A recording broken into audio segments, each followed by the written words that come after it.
The mining station on Kepler 442b had been humanity's most remote outpost for 3 years. Captain Marcus Chen stood in the command center, watching the morning shift change through reinforced windows.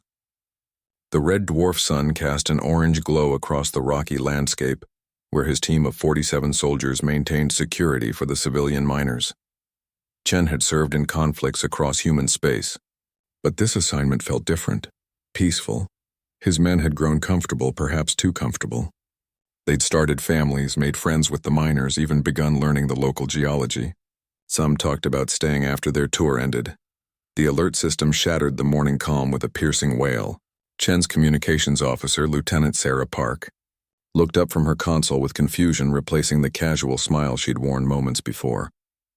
"Sir, we're detecting massive energy signatures approaching from the outer system," Park reported, her fingers dancing across holographic displays. "Configuration unknown, but the power readings are unprecedented." Through the transparent aluminum viewports, space itself seemed to ripple. Enormous vessels materialized from hyperspace, their sleek hulls reflecting the distant starlight. Chen had seen pictures of Galactic Empire ships in intelligence briefings, but witnessing them in person sent ice through his veins. Each vessel stretched nearly 2 kilometers, bristling with weapon emplacements that could reduce planets to asteroids. "How many?" Chen asked, though he dreaded the answer. 12 capital ships, sir, plus at least 60 smaller craft." The mathematics were brutal. Humanity's entire military couldn't match a single Empire dreadnought, and now 12 of them hung in orbit like metallic thunderclouds. Chen activated the station's emergency protocols, sealing blast doors and powering up their modest defensive systems. Their plasma cannons would be like throwing rocks at a hurricane, but they'd make the Empire work for whatever they wanted. Admiral HFY of the Galactic Empire's 5th Fleet studied the primitive human installation through his command ship's sensors. The species had shown remarkable expansion for such a young race, but they'd made a critical error. Intelligence reports indicated humans had been mining restricted quantum crystals without authorization. Such materials were classified as weapons grade by imperial law. "Open communications with the surface installation," HFY commanded. His translator implant would handle the crude human languages. The view screen flickered to life, showing a stern-faced human in military uniform. HFY noted the primitive chemical-based weapons and laughably thin armor. How these creatures had achieved faster-than-light travel remained a mystery. "Human facility, this is Admiral HFY of the Galactic Empire. You are in violation of Imperial Mining Statute 7 Alpha. Surrender your military personnel for trial, and vacate this system immediately." Captain Chen stared at the alien figure on his screen. HFY resembled a humanoid insect, with multifaceted eyes and chitinous armor that seemed to shift colors. When he spoke, his voice carried an electronic undertone that suggested mechanical translation. "Admiral, this is Captain Marcus Chen of the Human Colonial Defense Force. This system was unclaimed when we arrived. We've violated no laws. Ignorance of Imperial law is not a defense, human. The quantum crystals you've extracted are classified materials. Your soldiers will be tried for theft of strategic resources. Comply, and your civilians will be permitted to leave unharmed." Chen glanced at Lieutenant Park, who was frantically coordinating with Earth Command. The nearest human fleet was 3 months away, even at maximum burn. The civilians numbered over 200, including children born on Kepler 442b. His soldiers had sworn to protect them. "I need time to consult with my superiors," Chen said. "You have 30 minutes." The transmission ended, leaving the command center in tense silence. Chen called his senior staff together, knowing they faced an impossible choice: fight and die, or surrender and hope the Empire honored its word about protecting civilians. Sergeant Major Victor Reeves, a grizzled veteran of the Proxima border wars, spoke first. "Sir, if we surrender, what's to stop them from taking the civilians anyway? We've heard stories about Empire trials. They don't usually end well for the defendants." "And if we fight?" Chen asked. "We buy time.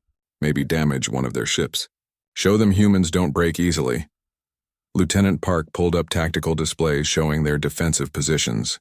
"Sir, our shields might last 10 minutes against their main guns.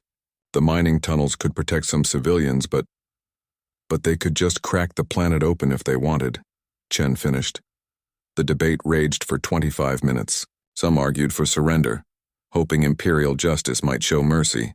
Others demanded they fight to the last bullet. Chen listened to each voice, knowing that whatever choice he made would echo through history. With 2 minutes remaining, he activated the station-wide communication system. His words reached every human on Kepler 442b, from the newest mining engineer to families in the residential domes. This is Captain Chen. In 60 seconds, I'm going to tell the Empire that humanity doesn't kneel to tyrants. Some of you have children here, lives you've built. I won't order anyone to fight, but I won't hand over good soldiers to an empire that sees us as insects. He opened the channel to Admiral Zexhai. Admiral, we decline your generous offer. Kepler 442b remains under human protection. The response was immediate. Energy beams lanced down from orbit, overwhelming the station's shields in seconds. But Chen's soldiers were already in position, their weapons trained on the landing zones where Empire dropships descended like deadly rain. The first Imperial troops to touch human soil met resistance that shocked them. These weren't the primitive warriors they'd expected. Human soldiers used the mining tunnels with deadly efficiency, turning the rough-hewn corridors into killing zones. They fought with a ferocity that puzzled the Empire forces, who expected quick surrender once their technological superiority became apparent. For 6 hours, 47 human soldiers held off 3,000 Imperial troops. They used mining charges as improvised explosives, turned industrial equipment into weapons, and displayed a tactical creativity that frustrated their enemies. When the humans finally fell, they'd exacted a price that echoed through Imperial command channels. Captain Chen died with a rifle in his hands, buying time for the last evacuation transport to escape with 43 civilians. As Imperial forces secured the station, they discovered something that would soon prove far more dangerous than any weapon. Personal effects revealing that Sergeant Major Reeves had a son serving in humanity's elite Special Operations Division. A son named David Reeves, whose file showed decorations for actions the Empire would soon wish had never been necessary. Major David Reeves received the encrypted message while preparing for a training exercise on Luna Base. The Black Ops facility orbited Earth's moon, hidden within what appeared to be a routine mining operation. As a member of humanity's Special Operations Division, the ghost unit that officially didn't exist, David had learned to expect the unexpected. But nothing had prepared him for the words that scrolled across his secure terminal. The message came from Admiral Harrison, commander of Human Colonial Defense. It was brief, clinical, and devastating. Kepler 442b mining station overrun by Galactic Empire forces. All military personnel captured or killed. Sergeant Major Victor Reeves listed among casualties. Full briefing attached. My condolences. David's hands remained steady as he opened the attached files, though ice formed in his chest. Combat footage from the station's security cameras showed his father's last stand. Victor Reeves, the man who'd taught David to shoot, to think tactically, to never surrender when protecting innocents, had died exactly as he'd lived, with a weapon in his hands and defiance in his eyes. The after-action reports painted a grim picture. 47 human soldiers against overwhelming odds. No quarter given or received. The Empire had taken prisoner 12 humans who'd survived the initial assault, including Captain Chen. According to intelligence sources, they'd been transported to Zerion Prime for trial. David closed his eyes and saw his father's face the day he'd enlisted in Special Ops. Victor had been proud but worried. Son, he'd said, if you're going to be a ghost, make sure you're the kind that haunts the right people. A knock on his door interrupted the memory. Captain Lisa Zhang, his unit commander, entered without waiting for permission. She'd obviously read the same reports. I'm sorry about your father, David. He died well. He died fighting an enemy we should have seen coming, David replied, his voice carefully controlled. How long have the Empire's scouts been watching our colonies? Zhang consulted her tablet. Intelligence suggests they've been monitoring us for at least 2 years. The quantum crystal mining was just an excuse. They wanted to test our response to aggression. And our government's response?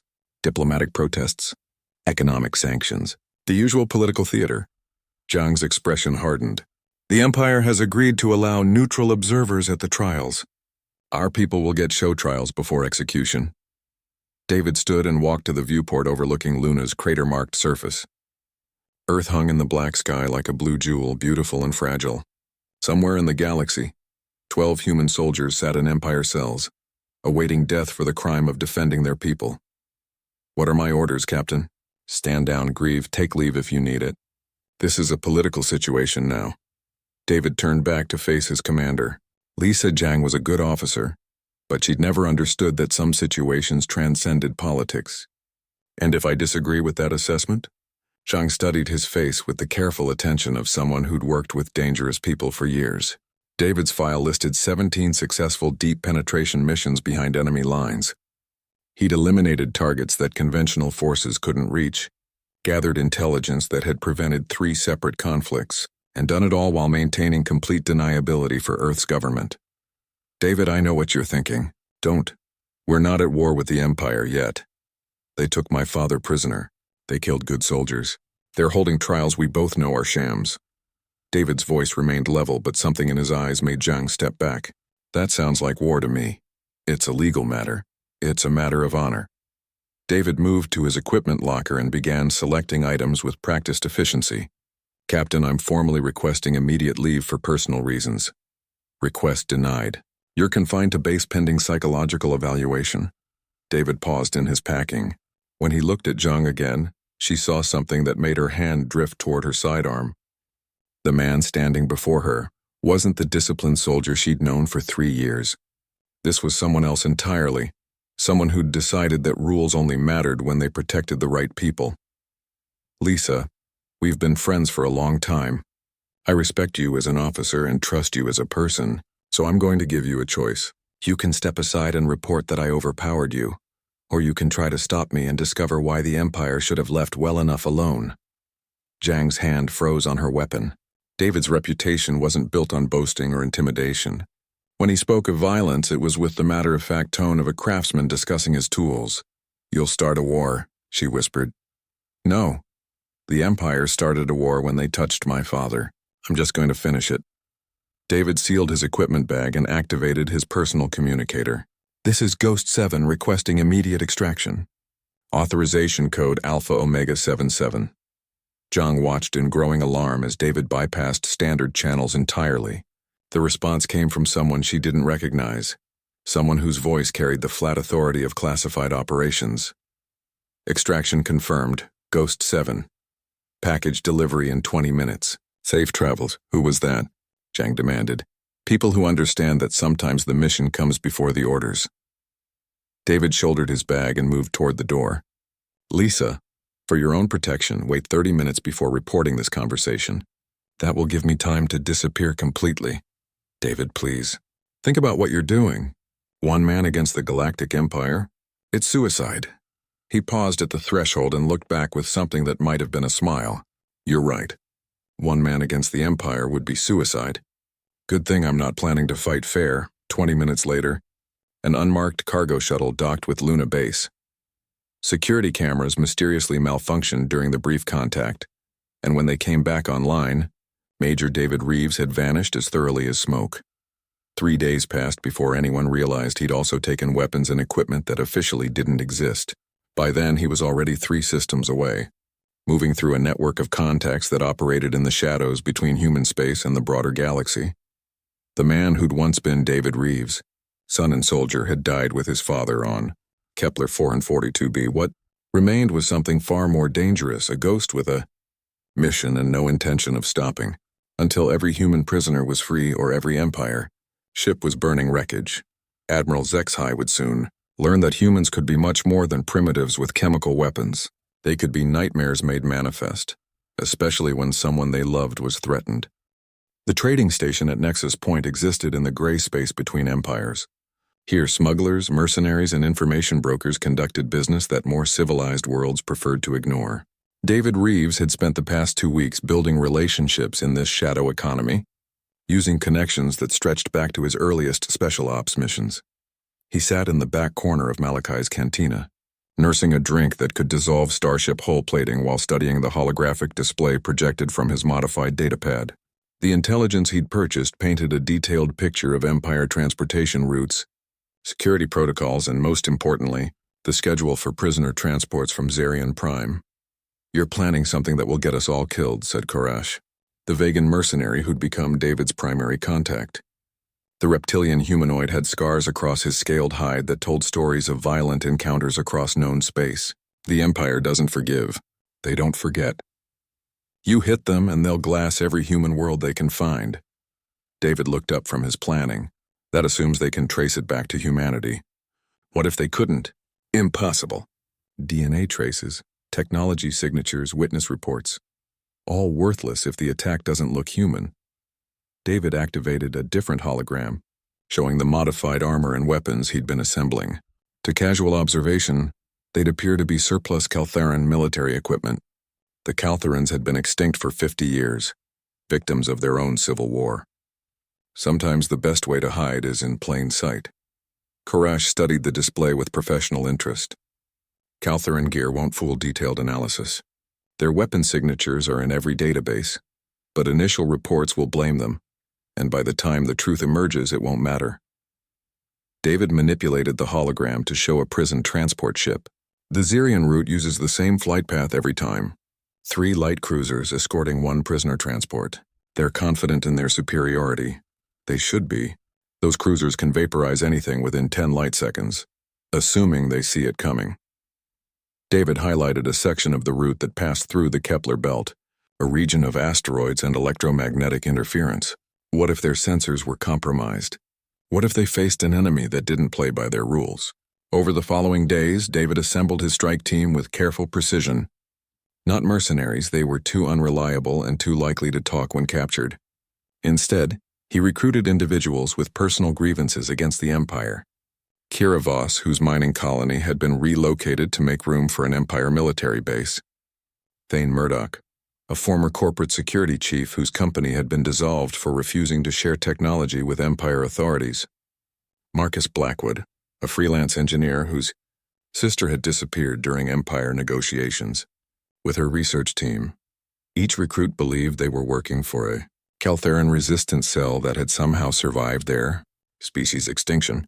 David provided them with modified equipment, altered their biometric signatures using black market technology, and fed them cover stories that would satisfy interrogation.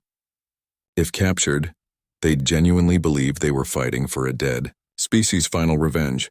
The operation began 3 days before the prisoner transport was scheduled to depart Xerion Prime. David's team infiltrated the Kepler belt and positioned modified mining charges throughout a carefully selected asteroid field. The explosives were programmed to respond to specific electromagnetic signatures that matched the Empire's transport convoy. Ghost 7 to all units. David transmitted on a heavily encrypted channel. Target convoy entering the engagement zone in 15 minutes. Remember, we're ghosts. Hit hard, fade fast, leave nothing for them to track. The Empire convoy materialized from hyperspace exactly on schedule. Admiral Kethvar, commanding the escort from the lead cruiser, reviewed the routine transfer mission with professional boredom. 12 human prisoners were being transported to the Imperial Justice Center for public trials. The proceedings would demonstrate Empire law to other primitive species who might consider resistance. Sir, detecting minor electromagnetic disturbances in the asteroid field ahead, reported the sensor operator, consistent with natural phenomena in this region. Adjust course to minimum safe distance and maintain formation, Kethvar ordered. The Empire's sensors were the finest in the galaxy. If they detected nothing threatening, then nothing threatening existed. The first explosion caught them completely by surprise. What had appeared to be a simple asteroid suddenly bloomed into brilliant fire, and electromagnetic pulse waves washed over the convoy. 2 more asteroids exploded in sequence, creating a corridor of chaos that disrupted sensors and communications. Ambush, someone shouted on the cruiser's bridge, multiple contacts emerging from the asteroid field. David's modified fighter burst from concealment behind a tumbling chunk of rock, its energy signatures scrambled by equipment that convinced Empire sensors they faced a Caltheran interceptor. The fighter's weapons, heavily modified human, designs disguised with alien power signatures, spat, coherent plasma that punched through the escort shields like they were tissue paper. Kira, Voss and Thane Murdoch attacked from opposite vectors, their modified ships moving with a coordination that spoke of extensive training. They targeted specific systems, communications arrays, sensor nodes, weapon emplacements with surgical precision that degraded the convoy's fighting effectiveness without destroying the ships entirely. "This is impossible," Kethvar muttered as his flagship shuddered under impacts. "The Caltharans are extinct." "Our intelligence confirmed, sir. The prisoner transport is requesting emergency evacuation coordinates," his communications officer reported.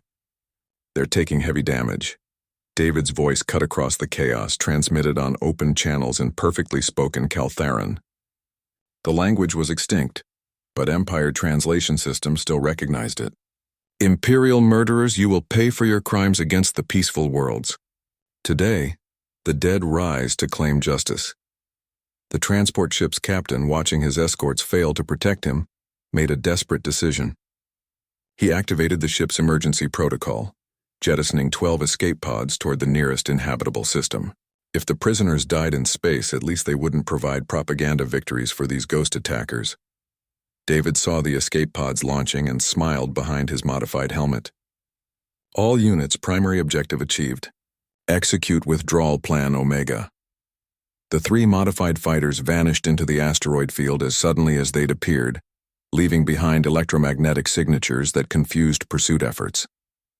By the time Empire reinforcements arrived, they found 3 damaged cruisers, a crippled transport, and evidence of an attack by weapons that shouldn't exist. Admiral Kethvar stared at the sensor recordings with growing unease. The attackers had moved like they understood Empire tactics intimately.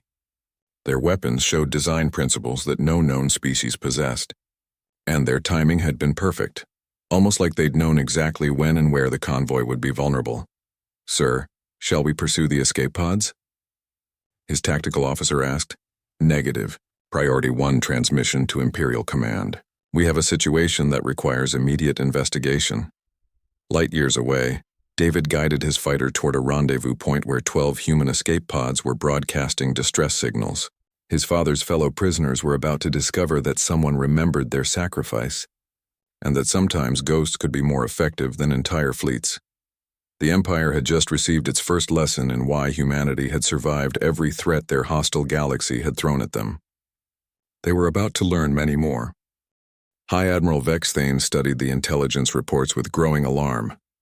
In the 6 weeks since the Kepler Belt incident, 17 separate attacks had struck Empire assets across 3 sectors. Each assault bore the signature of Caltharan technology that shouldn't exist, executed with tactical precision that suggested intimate knowledge of Empire procedures. The latest incident had been the most disturbing. An Empire research facility on Mordak Prime had been infiltrated and destroyed, its data cores stolen, and its personnel found unconscious, but unharmed. Security footage showed attackers in modified Caltharan armor, moving through the facility with supernatural efficiency, their faces hidden behind helmets that scrambled recognition systems. "The Caltharans have been extinct for 57 years, Admiral Zexhai insisted from his position across the conference table. "I personally reviewed the final battle reports. Their entire fleet was destroyed." "Then explain this." Vexthane activated a holographic display showing weapon analysis from the most recent attack. "These energy signatures match Caltharan designs, but they've been modified with technologies we've never seen. Someone has taken their basic systems and improved them beyond anything they achieved while alive." Commander Yithkara, head of Empire Intelligence, accessed her personal files. "Sir, I've been cross-referencing the attack patterns with historical data. These operations show striking similarities to several unexplained incidents during the Caltharan Extinction War. Facilities destroyed, personnel vanishing, no clear tactical objective except to disrupt our operations." "Are you suggesting the Caltharans faked their own extinction?" Zexhai's mandibles clicked with skepticism. "I'm suggesting someone wants us to think they did." Yithkara highlighted specific data points on the display. "Each attack has been precisely calibrated to cause maximum disruption with minimal casualties. These aren't the actions of a species seeking revenge for genocide. They're the actions of someone trying to destabilize our operations while maintaining plausible deniability." Vexthane manipulated the hologram to show the expanding pattern of attacks. "Whatever the truth, we're losing assets at an unacceptable rate. Our logistics commanders are reporting delays in critical supply chains. 3 research projects have been compromised. and our allies are beginning to question our ability to maintain security. In the Nexus Point trading station, David reviewed similar intelligence data from sources that would have terrified the Empire admirals. His network had grown beyond his original team to include dozens of individuals with reasons to oppose Empire expansion. Some worked within Empire systems, feeding him information about upcoming operations. Others provided safe houses, equipment, and cover identities for his expanding campaign. Captain Chen, the only surviving officer from Kepler 442b, sat across from David in the cantina's private meeting room. The rescue had left Chen changed, harder, more focused, burned clean of any illusions about Empire mercy. The facility on Mordak Prime was developing new interrogation techniques, Chen reported. They were specifically designed to break human psychological resistance. The test subjects were drawn from volunteers in Empire prison camps. David's expression remained neutral, but something cold flickered in his eyes. How many test subjects? 47. All human, all listed as killed while resisting arrest, but the medical records show they died during the experiments. Locations of the other facilities. Chen activated a secure datapad showing star charts. Intelligence suggests at least 6 more installations. Each one is developing different aspects of anti-human technology. Psychological warfare, biological agents, cultural suppression techniques.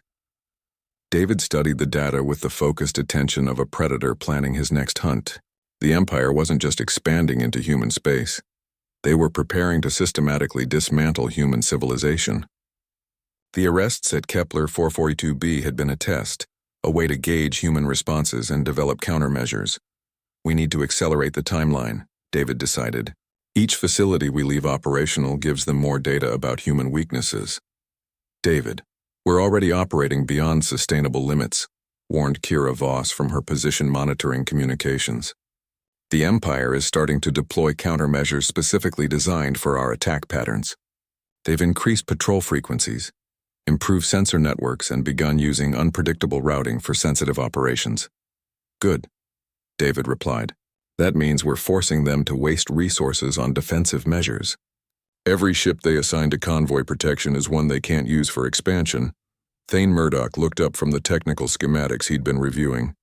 I've been analyzing the equipment we captured from Mordak Prime. The Empire has been studying human technology extensively. They know about our industrial capabilities, our military doctrine, even our psychological profiles. They think they understand us, David said quietly. That's going to be their mistake. Over the following weeks, David's campaign entered a new phase. Instead of hit-and-run attacks on isolated targets, he began orchestrating simultaneous strikes across multiple systems. The operations required unprecedented coordination and timing, but they achieved something the Empire hadn't expected. They forced Imperial forces to spread thin while dealing with threats that seemed to anticipate their every countermeasure. The attack on the Zerian Research Network demonstrated David's evolving tactics. While Empire attention focused on defending their primary facilities, his team struck at seemingly unimportant support installations, power relays, communication nodes, supply depots. The cumulative effect crippled the entire research network without triggering the massive retaliation that direct assaults would have provoked. Admiral Vexthane received the damage reports with growing unease. They're not just attacking randomly.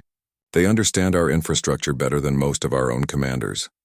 Sir, I've been analyzing communication intercepts from the attack zones, reported Commander Yithkara. The attackers are using multiple dead languages as operational codes. Kaltharan, yes, but also ancient vegan, pre-Imperial Zerian, even extinct human dialects. Someone has put considerable effort into making their communications untraceable. Or someone wants us to think they have.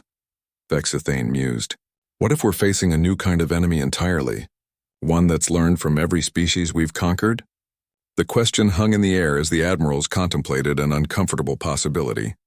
What if the Empire's own successes had created something unprecedented? An enemy that combined the knowledge of dozens of conquered civilizations with the tactical creativity of species that had never been defeated, on a modified cargo ship hidden in the debris field of a forgotten battle. David Reeves reviewed intelligence reports that would have shocked the Empire leadership. His network had penetrated deeper into Imperial operations than they realized. He knew about their emergency sessions, their growing concern, and their desperate attempts to identify an enemy that seemed to know them better than they knew themselves. His father had died believing in something worth protecting. David intended to make sure that sacrifice meant something, even if it required becoming the kind of nightmare that made entire empires question their assumptions about primitive species. The Empire was about to learn that humans weren't just another conquest. They were something far more dangerous, a species that had survived by adapting, learning, and never giving up, no matter how overwhelming the odds. The revelation came during what should have been a routine intelligence briefing. Commander Yithkara stood before the Empire's high command with data that would reshape their understanding of the conflict they'd stumbled into. Genetic analysis from the latest attack sites has yielded disturbing results, she announced, activating a holographic display that showed DNA sequences and biological markers. The trace evidence we've been attributing to various extinct species shows contamination patterns.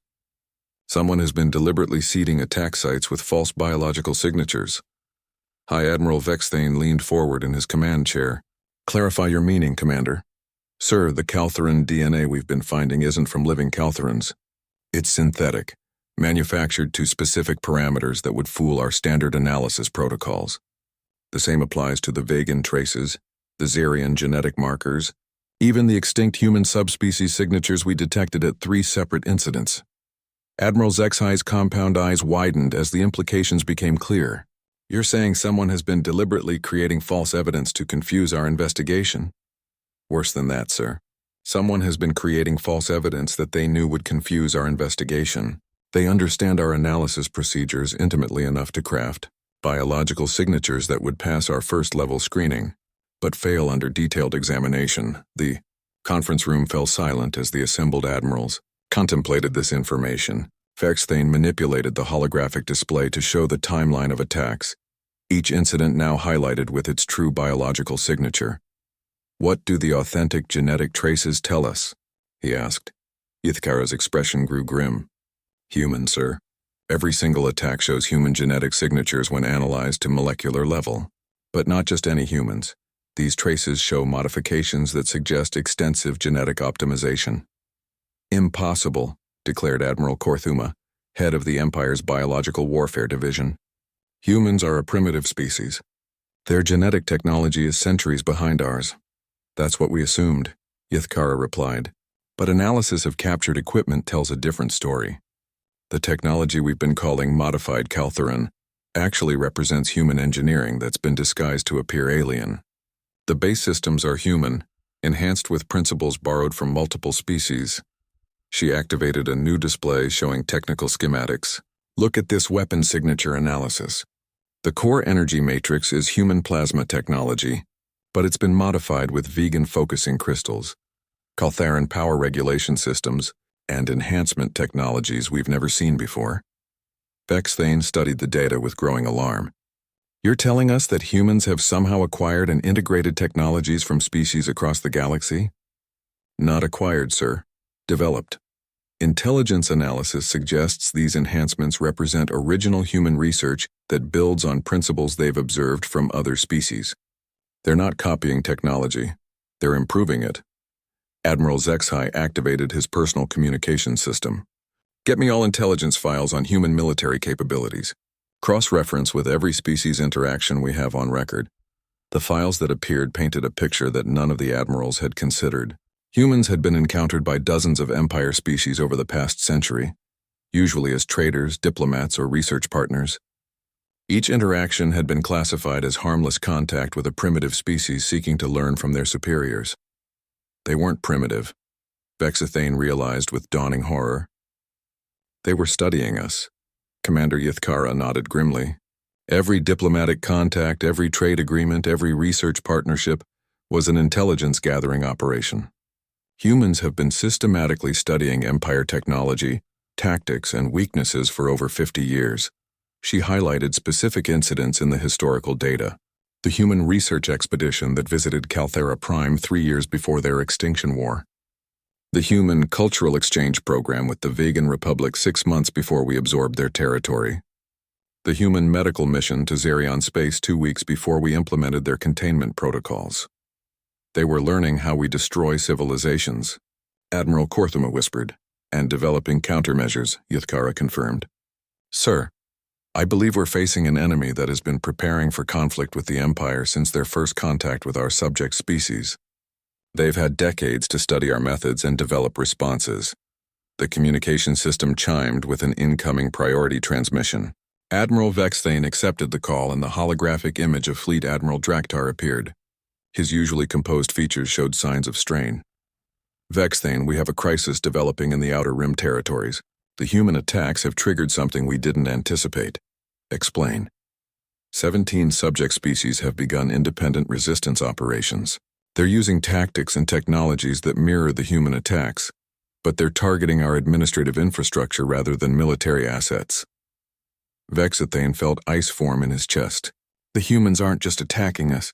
They're teaching other species how to resist. It's worse than that, Draktar continued. Intelligence indicates these resistance cells are receiving direct support from human operatives. Weapons, training, tactical coordination, the humans are building a galaxy-wide coalition against us. Commander Yithkara pulled up strategic displays showing the Empire's current territorial status. Red indicators marked systems experiencing unrest, and the pattern was spreading like a viral infection. Sir, we're looking at the potential collapse of our entire expansion program, she reported. Subject species are beginning to understand that Empire control isn't inevitable. The human resistance has demonstrated that our forces can be defeated, our technology can be countered, and our intelligence can be penetrated. Admiral Zexheim made the connection that none of them wanted to voice. The mining station at Kepler 442b. We thought we were dealing with routine criminals. Instead, we attacked a species that was already prepared for war with us. A species that turned our aggression into a recruitment tool. Vexthane added, every human we captured, every human we killed, became a symbol for other species to rally around. The holographic displays painted a picture of strategic catastrophe. The Empire's expansion had been predicated on the assumption that primitive species could be easily controlled through superior technology and overwhelming force. No one had considered what would happen if a species chose to learn rather than surrender, to study rather than submit. How many humans are we actually fighting? Admiral Korthuma asked. Yithkara consulted her analysis files. Based on genetic evidence and operational patterns, we estimate fewer than 50 active operatives. Possibly as few as 12. The silence that followed was deafening. 12 humans had orchestrated a resistance campaign that was threatening the stability of an empire spanning hundreds of systems. They'd turned the Empire's own expansion protocols into a weapon, using imperial aggression to unite dozens of species that had never cooperated before. Recommendations? Vexthane asked quietly. Immediate withdrawal from all human space, Yithkara replied without hesitation. Full diplomatic recognition of human sovereignty. Whatever it takes to convince them to call off their coalition. That would be seen as weakness, Zexheim protested. Other species would interpret retreat as other species would interpret survival as wisdom. Vexthane interrupted. Commander Yithkara is correct. We cannot win a war against an enemy that's better prepared than we are, especially when that enemy has convinced our own subjects to join them. As the admirals debated their impossible situation, they remained unaware that their conversation was being monitored by equipment that shouldn't have been able to penetrate their security systems. David Reeves listened to their growing panic from his hidden base, knowing that the Empire was finally beginning to understand what they'd unleashed when they decided humanity was just another primitive species to be conquered. The encrypted transmission reached simultaneously across 47 star systems. Recipients included everyone from vegan smugglers to Zerion intellectuals, from Caltheran survivors hiding in deep space to mining colonies on the fringes of known space.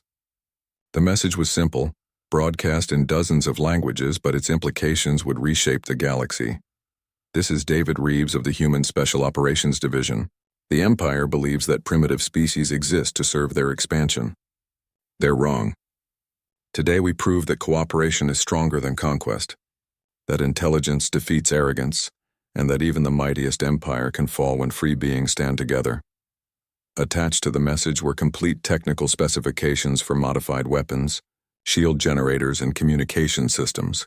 More importantly, it included detailed intelligence on Empire military procedures.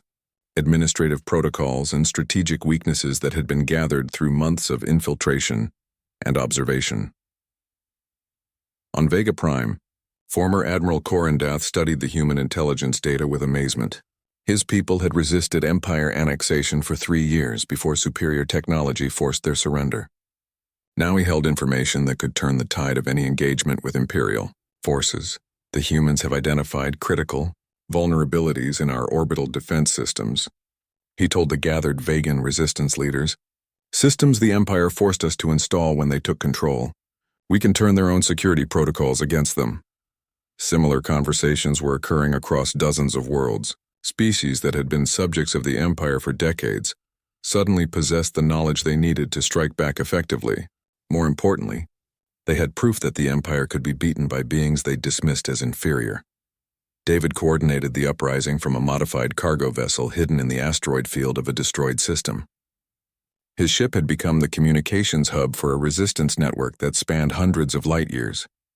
The vessel bristled with communication arrays, sensor equipment, and manufacturing systems capable of producing the specialized weapons his allies needed. Zarion Resistance confirmed successful strikes on 3 administrative centers, reported Marcus Blackwood, monitoring communications from across the galaxy. Empire garrison forces are falling back to fortified positions. Vegan fleets report engagement. With Empire patrols in the Outer Rim, added Kira. Boss, they're using the shield modulation frequencies we provided. Empire weapons are having minimal effect. Thane Murdoch looked up from tactical displays showing the expanding conflict. David, we've got confirmation from 17 different species. The coordinated strikes have succeeded beyond our projections. Empire forces are being forced to abandon forward positions across 3 entire sectors. David studied the strategic situation with satisfaction. The Empire's greatest strength, their assumption of technological superiority, had become their critical weakness. They'd built their expansion on the belief that primitive species would always submit to superior force. When that assumption proved false, their entire military doctrine collapsed. Status on the Empire's response? He asked. Massive fleet redeployment, Blackwood reported. They're pulling forces from conquered territories to deal with the uprising. But that's creating security gaps that other species are exploiting. On the Empire capital world of Dominion Prime, High Admiral Vex Thane watched his empire unravel with growing desperation. The coordinated uprisings had triggered a cascade of rebellion that was spreading faster than his forces could respond. Species that had been loyal subjects for generations were suddenly demanding independence, armed with technologies that matched or exceeded Imperial capabilities. Casualty reports from the Vegan theater, he asked his staff. Unacceptable, Admiral Zexhai replied grimly. We've lost 12 cruisers and 4 dreadnoughts in the past week. The Vegans are using weapons that penetrate our shields like they don't exist. The Zarian situation is equally catastrophic, added Commander Yithkara. They've managed to turn our own administrative networks against us. Every order we transmit is being intercepted and countered before our forces can act on it. Vex Thane activated the strategic display showing Empire territory. Red zones marked systems in open rebellion, yellow zones indicated areas of unrest, and green zones represented secure Imperial control. The green zones were shrinking with each update. How is this possible? Demanded Admiral Korthuma. We conquered these species. We controlled their technology. We monitored their communications. We controlled the technology we knew about, Yithkara corrected. The humans have given them capabilities we never anticipated. More than that, they've provided something we never considered: hope. The truth was worse than any of them wanted to admit. The Empire had built its power on the assumption that conquered species would remain conquered. Their entire administrative structure depended on subject populations accepting Imperial authority as inevitable. When that acceptance vanished, the Empire's numerical disadvantage became apparent. Sir, we're receiving a priority transmission from the human resistance, reported the communications officer. They're requesting direct negotiation. Vexathane hesitated. Opening communication with the humans would acknowledge them as equals, something Empire doctrine couldn't accept. But continuing the current conflict threatened the Empire's very existence. Put them through. David's image appeared on the main display, transmitted from his hidden base. To the Empire admirals, he looked unremarkable. a single human in modified armor sitting in what appeared to be a converted cargo hold. They couldn't see the dozens of resistance leaders participating in the call, or the strategic coordination that had made this moment possible. "Admiral Vexathane," David began without preamble, "your empire is collapsing. Your subject species are in revolt. Your military is being defeated by forces you dismissed as primitive. You have one opportunity to prevent complete catastrophe." "State your terms," Vexathane replied, his voice carefully controlled. "Complete withdrawal from all systems inhabited by non-imperial species. Recognition of the sovereignty of all member worlds in our coalition. Reparations for damages caused during your expansion wars. And the establishment of neutral zones between Empire space and free worlds." Admiral Zexhi's mandibles clicked angrily. "Impossible. The Empire does not negotiate with primitives." David's expression didn't change. "Then the Empire will fall to primitives. Admiral, you have 48 hours to provide an answer. After that, the Coalition moves to Phase 2 operations." The transmission ended, leaving the Empire command staff in stunned silence.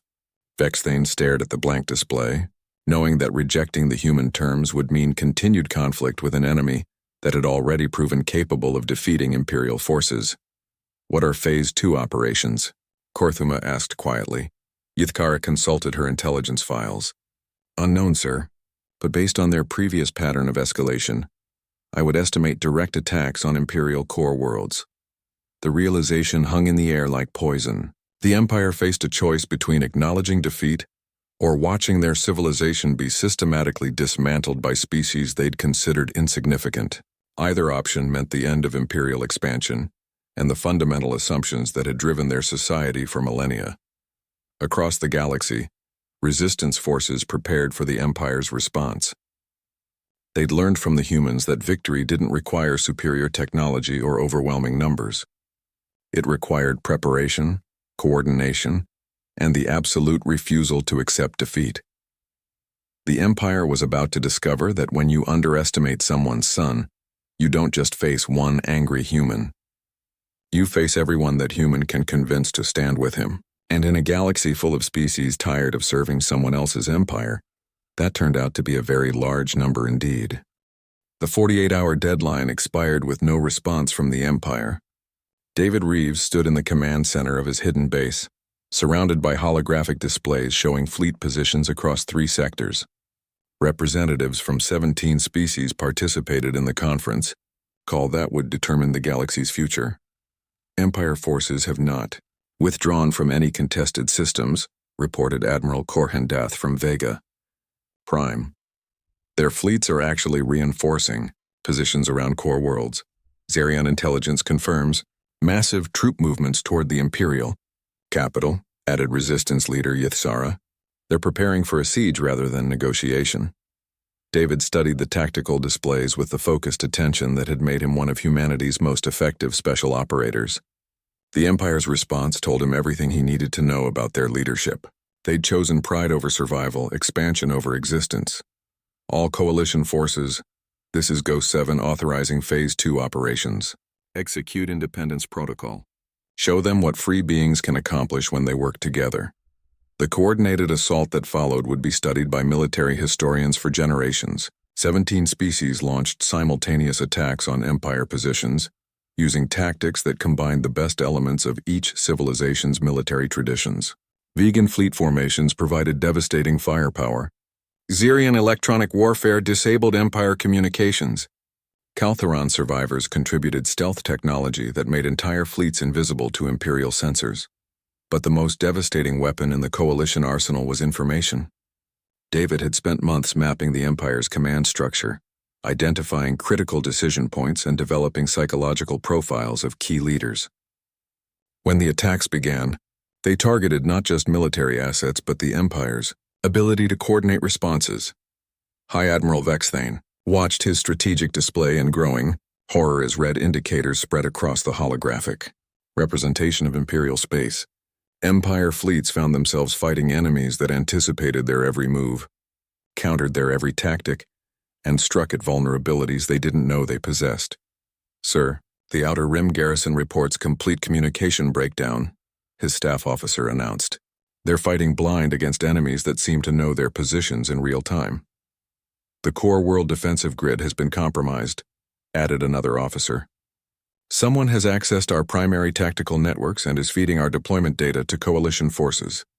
Admiral Zexhai stared at the display showing the battle for the Zerion sector. This is impossible. Our security protocols should prevent any unauthorized access to strategic systems. Unless someone gave the Resistance legitimate access codes, Commander Yithkara said quietly. Sir, I'm detecting signs of an internal security breach. Someone within Imperial Command has been providing intelligence to coalition forces. The implication hit Vexthane like a physical blow. You're saying we have traitors in our own command structure? I'm saying we have people who understand that the Empire's expansion has made us enemies we can't defeat, Yithkara replied. People who would rather preserve what we have than lose everything pursuing what we can't take.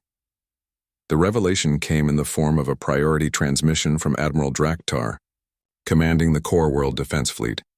His image appeared on the main display, but instead of requesting reinforcements or reporting battle status, he delivered news that shattered the last of Imperial confidence. Vexthane, I'm transmitting the formal surrender of the 3rd Defense Fleet to Coalition forces. We're outgunned, outmaneuvered, and fighting an enemy that knows our capabilities better than we do. Draktar, you cannot surrender without authorization from High Command. I'm not asking for authorization. I'm informing you of reality. Draktar's expression showed the weariness of someone who'd accepted inevitable defeat. The Coalition isn't trying to destroy us. They're offering terms that preserve Imperial core worlds in exchange for recognition of independent territories. The Empire does not negotiate. The Empire is dying, Draktar interrupted. We can either accept terms that let our people live in peace, or we can fight until there's nothing left to defend. Similar transmissions began arriving from fleet commanders across Imperial space. The coordinated uprising had achieved something that pure military force never could. It had convinced the Empire's own officers that continued resistance was futile. David received word of the Imperial fleet surrenders while coordinating the final phase of coalition operations. The news brought him no satisfaction, only the quiet recognition that his father's sacrifice had led to something none of them could have imagined. Ghost 7, this is Coalition Command, transmitted Admiral Corandath. Imperial High Command is requesting immediate ceasefire and formal negotiation. Terms? David asked. Complete withdrawal from all non-Imperial systems. Recognition of coalition sovereignty. Establishment of neutral zones. War crimes tribunals for officers involved in species persecution. David considered the offer. It was more than they'd dared hope for when the resistance began. The Empire would survive, but as a much smaller and more cautious power. The galaxy's balance had shifted permanently toward independent worlds and voluntary cooperation. Accepted. All coalition forces, implement immediate ceasefire. Prepare for transition to peacekeeping operations. The formal ceremonies took place on Nexus Point, the neutral trading station where David had first assembled his resistance network. Representatives from dozens of species gathered to sign the Galactic Independence Accord, establishing the legal framework for a galaxy where expansion through conquest was no longer acceptable. High Admiral Vexthane arrived with a small delegation, his proud bearing unchanged despite his Empire's defeat. When he met David face to face, he studied the human who had orchestrated the Empire's downfall. You're younger than I expected, Vexthane observed. My father was older than he should have been when you killed him, David replied quietly. But he taught me that some things are worth fighting for no matter the odds. Your father was the Sergeant Major at Kepler 442b. Victor Reeves. He died protecting people who couldn't protect themselves. Vexthane was silent for a moment. We thought we were dealing with criminals mining restricted materials. You were dealing with people who wouldn't kneel to tyrants. The materials were just an excuse. As the signing ceremony concluded, David found himself standing beside Captain Chen, who had survived both Imperial captivity and the long campaign that followed.